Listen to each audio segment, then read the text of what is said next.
welcome to another episode of my vlog. Now, before we knuckle down to some rather exciting chess, if I have to say, I just wanted to take some time out to mention the coronavirus pandemic, which is sadly affecting the world. In a time where it's extremely important to self-isolate, to stay at home, to quarantine yourself, many of us will be physically alone.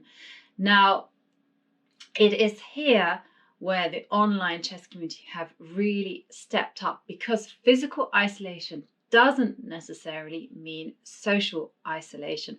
And we have various websites such as chess.com, Lichess, Chess24, PlayChess, and ICC, just to name a few off the top of my head, have all stepped up, and they are hosting regular online tournaments. We also have quarantine leagues and forums where we can spread the positivity and any chess ideas we have.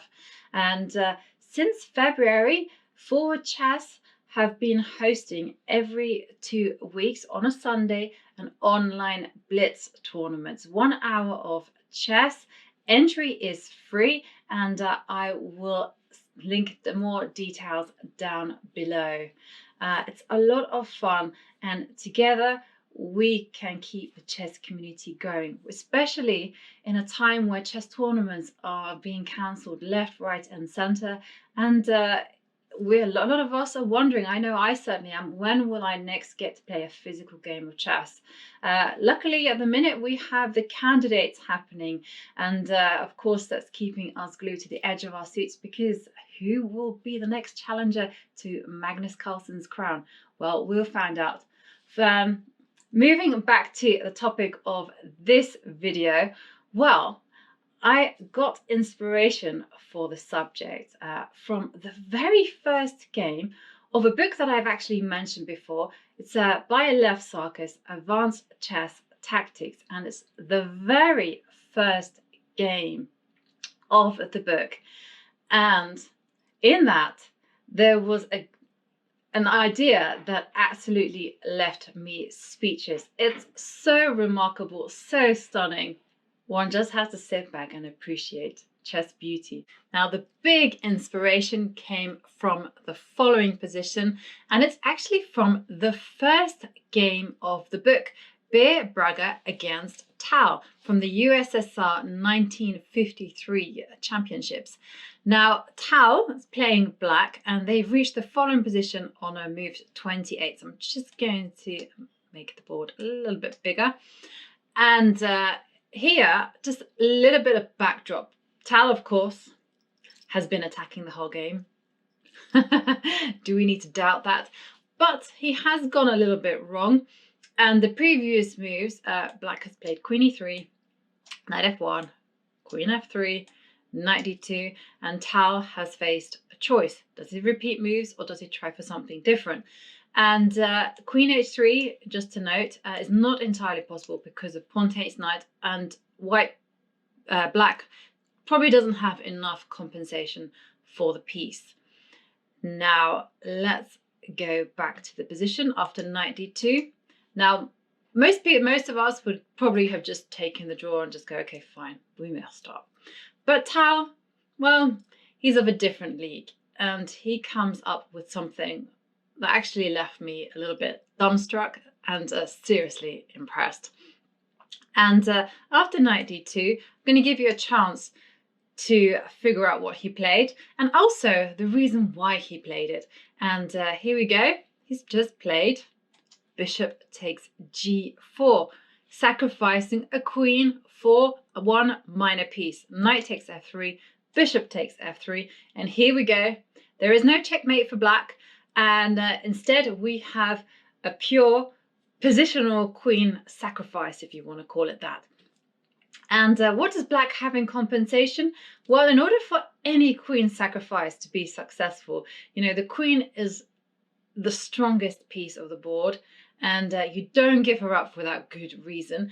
And there are particularly two things to notice. First of all, white's king is just not very safe. It's there on h1. Immediately you can spot this bishop on f3 is pinning the rook And the second factor is that black, the attacker, in other words, must have serious piece coordination. Every single piece needs to be working towards a specific point.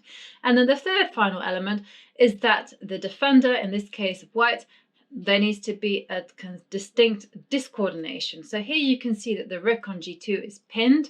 The bishop on d3 has no role, as does the bishop on c1.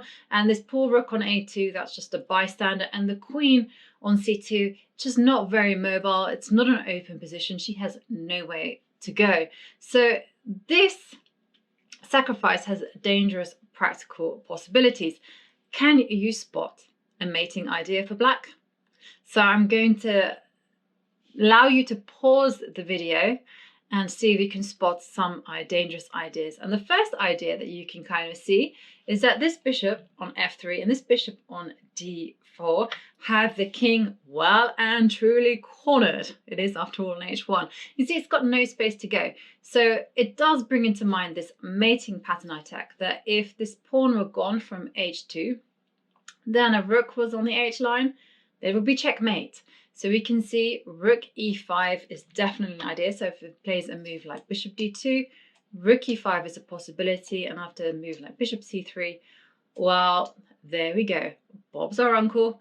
And we have succeeded in checkmating the white king. Another issue, let's go back, is if the pawn on e4 were gone, then we would have rook e1 checkmate. And if we also had the c line open, then the b rook could come in and enjoy happy days on the first line. Now, when I showed this position to my colleagues at the Foreign Nations Chess League, who are my teammates at dinner on my phone, that's the beauty with forward chess and your interactive board. We thought about this position and kind of came to the conclusion, this is actually really dangerous. Okay, the computer will refute this. No, there's no question about it. A correspondence chess player also refutes it, no, hands down. But to the human eye, things are actually very complicated. And we settled upon the idea of playing, why not play b3? With the idea that after rook e5, h4, and the white king is perhaps escaping, but it's not easy. At knight g3, we had ideas of going king h2, meeting rook h5 with rook takes g3, and trying to return material just to kind of clarify the position. And we thought, well, b3, very good move. Until we opened the book, and I'm going to give you guys, let's go back to the original position. Bishop takes f3, and I'm going to play the move b3 on the board. And what would you play after b3? And I'm going to give you another chance to pause the video because it is fascinating. It's absolutely amazing position. We were very satisfied. Rook e5, meeting that with h4. What do you think Sarkis recommended? Yeah, last chance. And again, the position is so rich that we were absolutely flabbergasted when we saw that his suggestion after b3, scroll down, was rook takes e4. And it's absolutely marvelous. The whole idea, do you remember I said that white was vulnerable to back rank mates? The whole idea is that after bishop takes e4, rook e8, and now queen c4, rook takes e4, and there is no adequate way to stop the checkmate. I'd love to get this rook on a2 to the first rank to really deal with it, but I can't. Instead, I have to go h4, and my king is still vulnerable. And now, most of us probably play rook e1 check, but no, bishop e5, keeping that king caged in, and queen takes a6, rook e1, and king h2. After rook takes c1, it's really possible to predict how it ends. Those are Sarkis' words. And so I tried to play on, I played rook ac2, but I was met with a cold shower after bishop takes g2, because after rook takes pawn, well, we have f3. And the game will probably end in a draw after king g1, bishop d4 check, king h2, and white can't escape the checks. Now headed back to our original position, after bishop takes f3, white indeed played h4. and Tal kept up the pressure with rook f8. So the whole idea there is perhaps the threatened bishop takes g2, king takes, and then advance the f-pawn.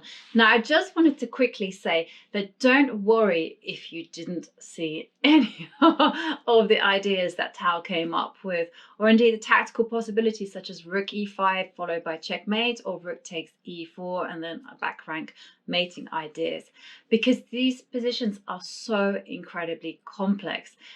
Generally, I like to approach these positions by simply thinking about what my opponent will be doing next. What is their plan? And I also like to put it into practice a very strict form of calculation, which is just calculating the checks, the captures, the attacks. And simply by training this, you will get better. And just to give you an example of how complicated the position is, in this position, whites, absolutely went wrong with bishop e2. Now, can you spot why this is such a big blunder? A chance to pause your computers or your devices, and let's have a look. So the answer is pretty straightforward. It's calculating those checks. So knight g3, check. King goes to h2, and now here you have a choice between capturing the bishop on e2 or capturing the rook, and of course the rook is worth 5 points, the bishop 3, so it's much more attractive to start with your calculating bishop takes rook. And in this situation, the most attractive move is the strongest. Bishop takes rook, king takes g2, and then now again we're only calculating the checks, the captures, the attacks. So you can see that f3 isn't actually a very useful move. So we then proceed on to knight takes bishop, and queen takes knight is impossible because of f3. And just like that, black won the game. And such an amazingly complicated position. Now I want to go back to the queen sacrifice, but I want to stress again those three elements. So here we go. If I scroll back up and get to the position h4, and here, so remember those three key elements, which were that first of all, the defending king must be unsafe. So you must have attacks directed at that king. Secondly, you must have optimal piece coordination, and this involves every single one of your pieces being active. And thirdly, your opponent's pieces must also be lacking in coordination or squares. And so you can see in this position that if white had been able to somehow utilize this rook on a2, or perhaps eliminate one of these black bishops on f3 and d4, the position would have been very, very different. As it is, it was a very good practical queen sacrifice. We're going to look at a few more examples of the pure positional queen sacrifices, not sham sacrifices where the queen gives herself up in order for the attacker to deliver mate. Famous examples of those would be the Immortal Game and the Evergreen Game. Now, for this one, I have decided to honor one of our candidates playing in Russia. He himself called it one of the best games of his career so far. Neil MacDonald covers this game in his book, Coach Yourself, and he categorizes it as seizing the initiative through superior dynamism. But I'm actually going to go with a description of Australian Grandmaster Max Inningworth, who said, "This game is one to show your future partner." And the game is Ding Liren's absolute masterpiece against Jinshi Bai in the Chinese Chess League in 2017. Ding Liren, playing black, has reached the following position on move 13. Now, before we kind of dive in, I wanted to discuss this opening in some depth. First of all, it's a kind of a curious battle between structure and activity. White has a very, very flexible pawn structure. By flexible, he has a variety of breaks. There's e4, f4, and h4. This means it's good structure. Second point is that black has made some concessions. He has active pieces with a knight on c6 and c5 being especially well placed. Bishop on b4 is applying the usual Nimzo pressure. But if black doesn't do anything now, then white will simply go bishop e2 and castles and can enjoy this flexibility in his pawn structure. This means because black has taken such a dynamic approach to the opening with h6 and g5 and developing good development, that he must take dynamic solution to this position. And the most dynamic position move on the board, it's d4. Now, I do have a caveat here. I do think before you play d4, and it's not quite enough to suggest it, I do think you have to have a sit down and actually think what is going to be the follow-up of a d4. Because after all, white is going to play knight f3, applying maximum pressure on that point. Knight takes d4 is happening. Ding carries on with this idea of maximizing his pieces, and it is the bishop on c8 that he wants to get into the game. And so this is why he chooses to do away with material worries and instead focus on piece activity. And if you're asking, what about sacrifice the queen on the previous move, d takes c3? Well, this isn't really possible because after rook takes queen, pawn takes pawn, we have rook d2, and black doesn't have any pressure on the d2 rook. Going back to the game, after e5, knight takes e5, but the simple move of e5 has actually had huge consequence because now, you can guess it, game on, the queen sacrifice is in play. After rook takes d2, c takes b2, and we're going to stop here. What does black have in return for this queen? Well, black has a lot of pressure. All the pieces are working very well. Has a pawn on b2, which can be a huge trump. And remember the first rule, unsafe king. Well, white has that in spades. The best move in the position is rook d2. And to which black should play rook d8. Remember, needs to harmonize his pieces as quickly as possible, and all those forces should align on to the d2 point. Knight f3 and bishop g4. This is instructive because it's bringing in a new piece into the attack. Now the threat is bishop takes knight, followed by a piece capture on d2, and the best response is queen takes b2, the idea being that after knight e4, utilizing another piece, white returns the material, king takes b4, knight takes b4, and rook b2. Now, it's very, very difficult to psychologically give back your queen. So, especially when we go back to this position, when it looks like, well, the king is not that badly placed on e2. How can it be attacked? After all, the knight on c6 and the knight on c5 look like they're a long way from delivering any check, and this bishop on c8 isn't that effective either. But rook takes d8 comes with a point.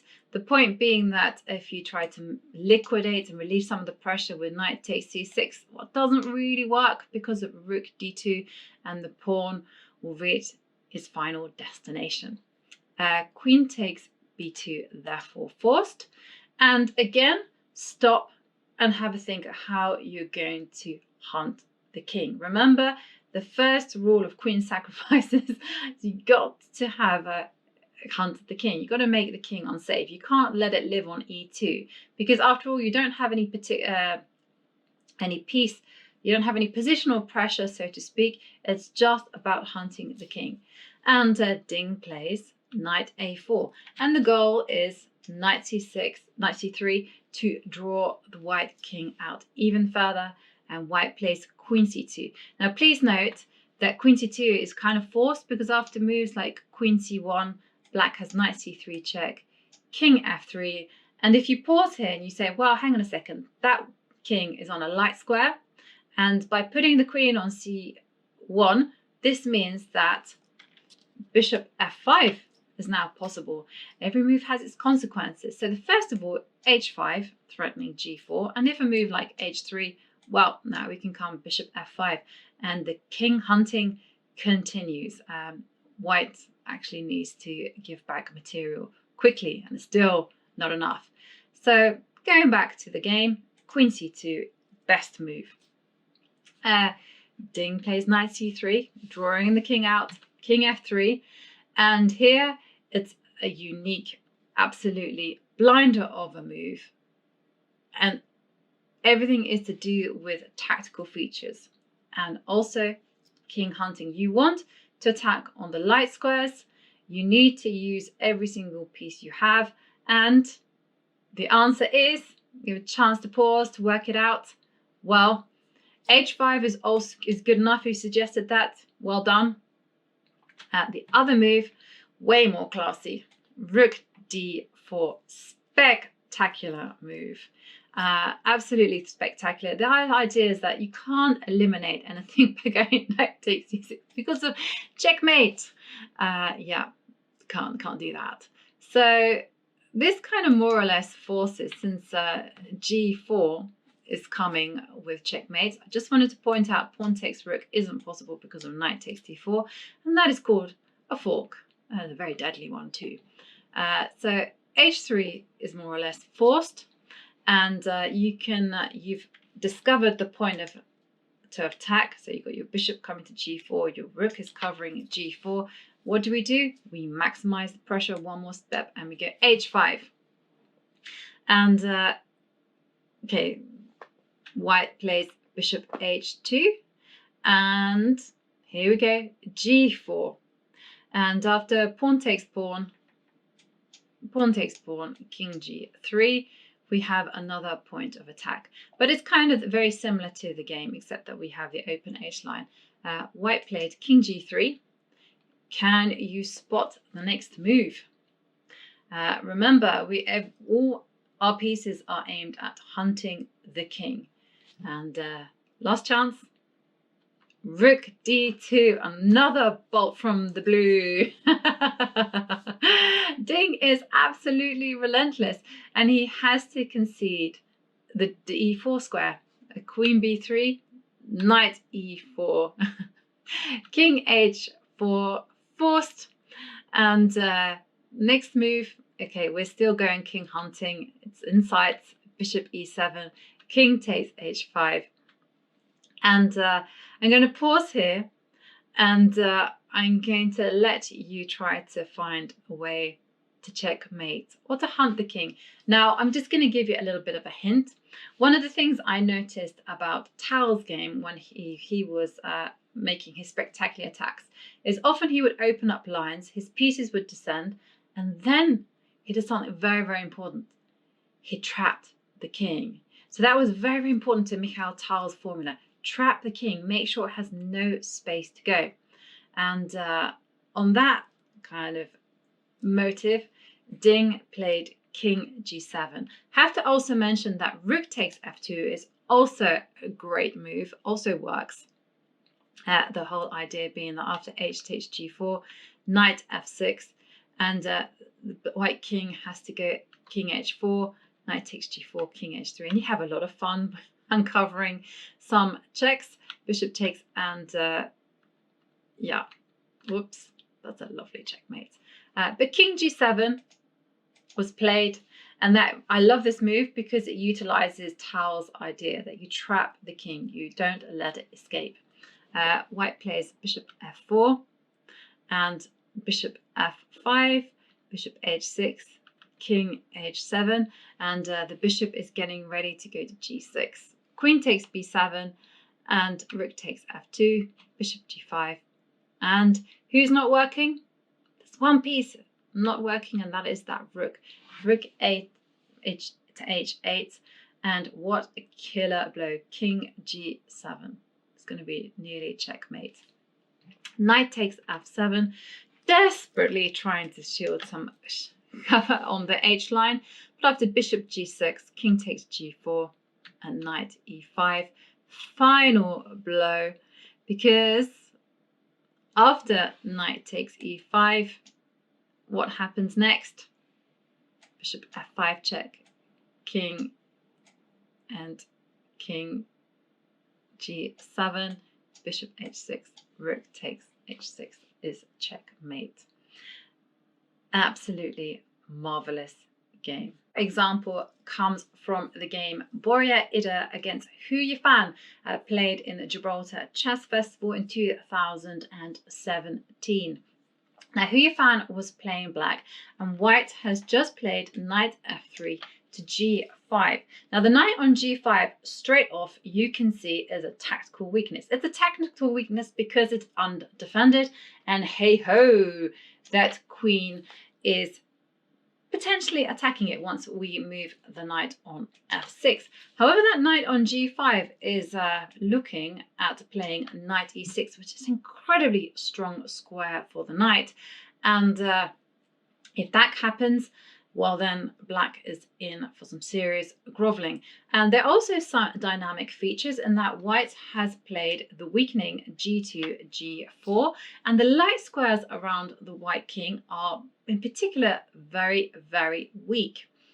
It's a dynamic position. This requires dynamic solutions. And I remember commentating on this game live with Grandmaster Simon Williams, and we were seriously impressed with what transpired next.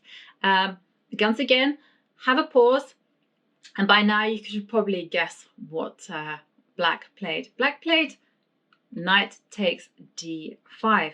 Now, the point of knight takes d5 is that after knight e6, knight takes c3, knight takes d8, knight takes e2, queen takes e2, and we have a situation with the bishop on f3 where the queen, where we have black has given her queen up for two minor pieces. Well, technically it's one, but the knight on d8, that's kind of lost. Two minor pieces, but does this queen sacrifice fulfill the criteria? Is white's king safe? Certainly not. And even better is that white can never ever challenge this bishop on f3. Does black have the ability to mobilize their rooks and the queens? Well, the position is closed. It's not very easy for the rook to get to an open line and exert any power. It's also not easy for the queen to break down the pawn wedge. So moves that I would be thinking as white, is it possible to play b4 and c5, give up some material in order to open lines? That's a possibility. And just to kind of show you a little bit how the game played out, queen d3, knight c5, queen a3. And the funny thing about this position is that black can even go a5 and no problems whatsoever. Knight c6, knight takes c6, bishop takes c6, just to show you. And f4 isn't such a worrying thing because the pawn takes pawn.